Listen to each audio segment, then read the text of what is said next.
Video detik-detik rumah pengantin roboh saat ijab kabul beredar di media sosial.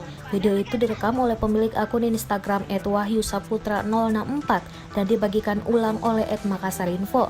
Dalam video tersebut terlihat acara akad nikah yang digelar di dalam ruangan. Ruangan itu tampak dihiasi dengan kain warna pink dengan hiasan bunga warna biru dan merah. Pengantin wanita yang mengenakan baju hijau terlihat duduk di lantai berlapis kain warna merah. Di sampingnya duduk seorang perempuan yang mengenakan baju abu-abu dan seorang perempuan kecil yang dirias juga. Sedangkan pengantin pria tampak berjalan menuju ke pengantin wanita bersama dua orang laki-laki. Pengantin pria kemudian duduk di depan pengantin wanita, namun saat pengantin pria dan pendampingnya duduk, tiba-tiba panggung rumah itu roboh.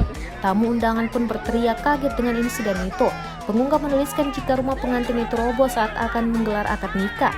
Diduga panggung rumah tersebut kelebihan muatan sehingga tidak kuat menyangga. Banyak orang yang terperosok ke bawah akibat insiden ini. Di video lainnya memperlihatkan pengantin wanita digotong oleh seorang pria yang mengenakan baju biru. Pengantin itu dievakuasi ke lokasi yang lebih aman. Kemudian pengantin pria menyelamatkan anak perempuan yang duduk di samping pengantin wanita. Anak kecil itu menangis kencang dan mengalami luka di bagian matanya.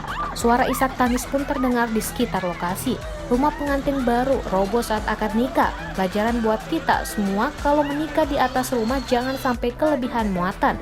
Buat seluruh calon pengantin yang acara di dalam rumah, tolong ganjal atau sungkuh rumata biar tidak terjadi yang tidak diinginkan, terutama rumah, panggung, atau kayu, tulis pengunggah. Unggahan ini pun langsung viral dan mendapat banyak komentar dari para netizen.